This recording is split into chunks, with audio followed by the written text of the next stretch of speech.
அனைவருக்கும் வணக்கம். நாம் இன்றைக்கி இந்த காணொலியில் ஒரு 3 விஷயங்களை பார்க்க போகிறோம். அப்படி அந்த 3 விஷயங்கள் என்னென்னு கேட்டிங்கன்னா, தேசிய தினம் எப்போது, அது ஏன் கொண்டாடப்படுகிறது, 2வது இந்தியாவின் இரும்பு மனிதர் என்பவர் யார், 3வது நம் தேச பிதா காந்தியடிகளோடு இந்த இந்தியாவின் இரும்பு மனிதருடைய நெருக்கம் எப்போது ஏற்பட்டது. இது குறித்து தான் இந்த காணொளியில், ஏன்னா தேசிய ஒற்றுமை தினம் நெருங்கி வந்து கொண்டிருக்கின்ற இந்த நேரத்தில் நாம் காணப்போகின்ற 3 கருத்துக்கள்: பண்பாடு, மொழி, கலாச்சாரம், வாழ்வியல் முறை என பல்வேறு வேறுபாடுகளை கொண்ட பல மாநிலங்களின் மக்களை ஒருங்கிணைத்து இந்தியா என்ற ஒரு குடையின் கீழ் கொண்டு வந்த பெருமை இந்தியாவின் இரும்பு மனிதர் என அனைவராலும் போற்றப்படும் சர்தார் வல்லபாய் பட்டேலையே சாரும். பட்டேல் ஒன்றுபட்ட மற்றும் திறமையான வலிமையான இந்தியா உருவாக்கப்பட வேண்டும் என்ற கருத்தோடு இருந்தார்.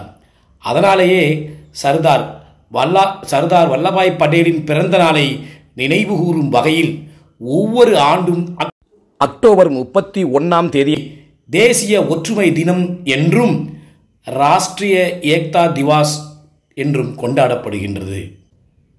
அடுத்த கொஸ்டினுக்கு 3 சொல்லியிருந்தோம் இல்லையா, இப்போ 1 சொல்லிட்டோம். அடுத்து, நம் தேசப்பிதா காந்திஜி அவர்களுக்கும் பட்டேலுக்கும் நெருக்கம் எப்போது ஏற்பட்டது? இந்த நெருக்கத்திற்கு முன்னாடி நாம் 2வது வட்ட மேஜை மாநாட்டை பற்றி பேசியாகணும். இந்த 2வது வட்ட மேஜை மாநாடு கிபி 1931ஆம் ஆண்டு செப்டம்பர் 7 முதல் டிசம்பர் 1 வரை லண்டனில் நடைபெற்றது. இதில் கலந்துக்க இந்திய தேசிய காங்கிரஸிலிருந்து மகாத்மா காந்திஜி, சரோஜினி நாயுடு மற்றும் இன்னும் சில காங்கிரஸ் சார்பாக பிரதிநிதிகள் கலந்து கொண்டார்கள். இதில் இந்தியாவின் எதிர்காலம் குறித்தும் மற்றும் அரசியல் பிரதிநிதித்துவம் குறித்து இந்த 2வது மாநாட்டில் விவாதிக்கப்பட்டது. இந்த 2வது வட்ட மேஜை மாநாட்டில் குறிப்பிடத்தக்க ஒப்பந்தங்கள் எதுவும் எட்டப்படவில்லைன்னு சொல்லலாம். எடுக்கப்படவில்லை என்பதால் எட்டப்படவில்லை. காந்தி இர்வின் ஒப்பந்தத்தின் விளைவாக இந்திய தேசிய காங்கிரஸ் அதில் பங்கேற்ற போதிலும் தலித் மக்களுக்கான பிரதிநிதித்துவம், அதாவது தனித்தொகுதிகள் மற்றும் வகுப்புவாத விருது குறித்த கருத்து வேறுபாடுகள் காரணமாக பேச்சுவார்த்தைகள் தோல்வியடைந்தன. இதன் விளைவாக மாநாட்டில் எவ்விதமான அரசியலமைப்பு சீர்திருத்தங்களும் செயல்படுத்தப்படவில்லை. மேலும் காந்தி ஏமாற்றத்துடன் இந்தியாவுக்கு திரும்பினார். மாநாட்டின் தோல்வி காரணமாக காந்தி மீண்டும் சட்ட மறுப்பு இயக்கத்தை துவங்கினார். இதுதான் 2ஆம் வட்ட மேஜை மாநாடுனுடைய வரலாறு. ஆக இந்த 2வது வட்ட மேஜை மாநாட்டு தோல்விக்கு பிறகு மகாத்மா காந்தி, பட்டேல் கைது செய்யப்பட்டு எரவாடா மத்திய சிறையில் அடைக்கப்படுறாங்க. அப்படி மத்திய சிறையில் அடைக்கப்படும் போதுதான் முதல்ல காந்திஜியுடன் பட்டேலுக்கு நெருக்கம் ஏற்படுகிறது. இதான் நம்ம கேள்வி. நெருக்கம் ஏற்பட்டது எப்போது?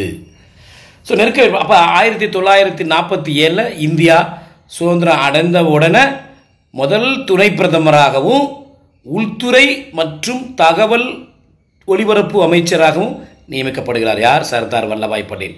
அப்போதுதான் 365 சமஸ்தானங்களை இந்திய யூனியனுடன் பேச்சுவார்த்தை நடத்தி ஒருங்கிணைப்பதில் முக்கிய பங்கு வகித்தார். அதனால் தான் அவருக்கு இந்தியாவின் இரும்பு மனிதர் என்று பெயர் கிடைத்தது. இதுதான் இந்த நம்ம 3 தேசிய ஒற்றுமை தினம், மற்றபடி ராஷ்டிரிய ஏக்தா திவாஸ் ஹிந்தியில், இதை குறித்து 3 வினாக்களுக்கும் கிடைச்சு.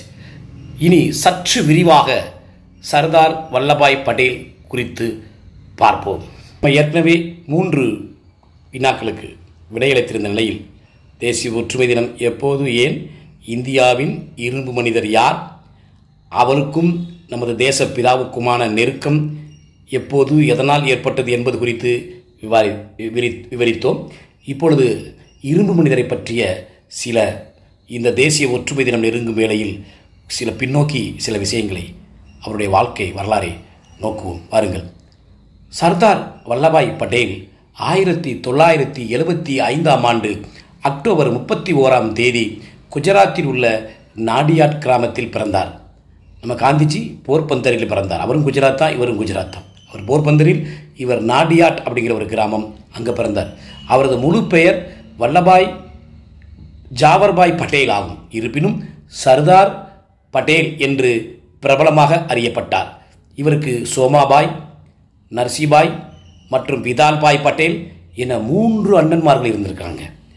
காசிபாய் அப்படிங்கிற ஒரு தம்பியும் இருந்திருக்கார். தைபாங்கிற ஒரு தங்கையும் அவங்களோட உடன் பிறந்திருக்கார். சர்தார் பட்டேலின் தந்தை பேர் என்னன்னு கேட்டால் ஜாவர்பாய் பட்டேல். அவர் எங்கே படிப்பிருந்திருக்காருன்னா, நம்ம சான்சி ராணி வடக்கில் படிச்சிருப்போம். அந்த சான்சி ராணியுடைய இராணுவத்தில் பணியாற்றியவர். தாய் லட்டுபாய் ஆன்மீகத்தில் அதிகமான ஆர்வம் கொண்டவர். சிறு வயதிலிருந்தே பட்டேல் மிகவும் தைரியமான குணம் கொண்டவராக இருந்தார். அதுதான் அவர் இரும்பு மனிதராக இருக்க காரணமாக இருக்கிறது. சிறு வயது முதலே படிப்பில் மிக சிறந்த மாணவராக விளங்கியிருக்கிறார். வழக்கறிஞராக வேண்டும் என்ற ஆர்வத்தில் இருந்த அவர் தனது 25ஆம் வயதில் டிஸ்ட்ரிக்ட் பிளீடர் படிப்பை முடித்து குஜராத்தில் கோத்ரான்னு ஒரு இருக்குது, அந்த கோத்ராவில் வழக்கறிஞராக தொழில் செய்ய தொடங்கினார். பிறகு தான் 1910 லண்டன் சென்று பாரிஸ்டர் பட்டம் பெற்று வர்றார். முதல் ஃபஸ்ட் கிளாஸ் வாங்கி திரும்புகிறார். பிறகு நாடு திரும்பிய அவருக்கு அகமதாபாத்தில் வழக்கறிஞராக பணி கிடைக்கிறது. அங்கே ஆரம்பிச்சுட்டே இருக்கும்போது தான் அகமதாபாத்தில் அவர் வழக்கறிஞராக பணிபுரிந்து கொண்டிருக்கும் பொழுது தான் உள்ளூர் மக்களின் பிரச்சனைகளுக்காக போராட ஆரம்பிக்கிறார். அப்படி அவர் போராடும் போது தான் மக்களின் இதயங்களில் இடம் பிடிக்கிறார். அப்படி 1917 முதலாக மாநகராட்சி தேர்தலில் போட்டியிட்டு வெற்றி பெற்று நகரின் அனைத்து பகுதிகளிலும் ஜெயிக்கிறார். ஆக அந்த நகராட்சி தேர்தலில் போட்டியிட்டு அந்த நகருடைய அனைத்து பகுதிகளுக்கும் மின்சாரம், வடிகால் வசதி போன்ற அடிப்படை வசதிகள் அனைத்தையும் செய்து தரார். குஜராத்தில் கேடா என்கிற இடத்துல தான் பயங்கர பஞ்சம் ஏற்பட்டதுனால ஆங்கில அரசாங்கத்திடம் வரி விலக்கு கேட்குறாங்க. வரி விலக்கு கேட்டு விவசாயிகள் போராடிக்கிட்டு இருக்காங்க. அந்த போராட்டத்தில் அதுக்கு அரசு அடி பண்ணியலை. இப்படி அடி பண்ணியதுனால காந்தி பட்டேல் தலைமையில் வரிகொடா போராட்டத்தை வெடிச்சிருக்கு. அந்த போராட்டம் வெடிச்சது. அதன் விளைவாகத்தான் அரசு பணிந்து வரி ரத்தாச்சு. இது பட்டேலுடைய முதல் வெற்றி. 1920 புதிதாக உருவாக்கப்பட்ட குஜராத் காங்கிரஸ் கமிட்டியில், அப்போ தான் அங்கே காங்கிரஸ் கமிட்டி ஃபார்ம் ஆகுது, அந்த இதில் தலைவராக பட்டேல் தேர்ந்தெடுக்கப்பட்டார். 1931 காங்கிரஸில் அடிப்படை உரிமைகள் மற்றும் பொருளாதார கொள்கை தீர்மானம் நிறைவேற்றாங்க. அதில் இது வரலாற்று சிறப்பு மிக்க கராச்சி தீர்மானம் அப்படின்னு அவங்களால் அழைக்கப்பட்டது. காந்தியடிகள் தண்டி உப்பு சத்தியாகிரகத்தை மேற்கொண்ட போது பட்டேல் ராஸ் அப்படிங்கிற கிராமத்தில் கைது செய்யப்பட்டு சாட்சிகள் இல்லாமல் விசாரணைக்கு உட்படுத்தப்படுறாரு. அப்போ வழக்கறிஞர்கள் மற்றும் பத்திரிகையாளர்கள் யாரும் அங்கே அந்த விசாரணையில் போது கலந்து கொள்ள அனுமதிக்கப்படலை. பட்டேல் கைதும் காந்திஜியின் கைதும் குஜராத்தில் அந்த உப்பு சத்தியாகிரக போராட்டத்தை ரொம்ப தீவிரப்படுத்தப்படுத்தது. சுதேசி இயக்கம் உச்சத்தில் இருந்தபோது மகாத்மா காந்தியின் உரையை கேட்ட பட்டேல் வழக்கறிஞர் தொழிலை உதறிவிட்டு தன்னை சுதேசி இயக்கத்தில் இணைத்து கொண்டார். அடுத்து கேடா, பார்டோலி உள்ளிட்ட இடங்களில் மக்களுக்காக போராட்டங்களை நடத்தி பட்டேலுக்கு போராட்டங்களும் சிறைவாசகங்களும் வாடிக்கையாக ஆகிவிட்டது. பட்டேல் காந்தியின் ஒத்துழையாமை இயக்கத்தை 3 லட்சத்திற்கும் மேற்பட்ட உறுப்பினர்களை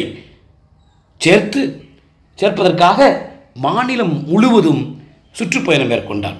அவர் உள்நாட்டில் தயாரிக்கப்பட்ட கதராடையை தான் அணியத் தொடங்குகிறார்.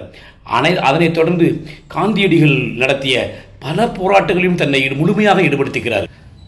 முகமது அலி ஜின்னா தலைமையில் இஸ்லாமிய பிரிவினைவாத இயக்கத்திற்கு தீர்வாக இந்திய பிரிவினையை ஏற்கொண்ட முதல் காங்கிரஸ் தலைவர்களில் வல்லபாய் பட்டேலும் ஒருவர்.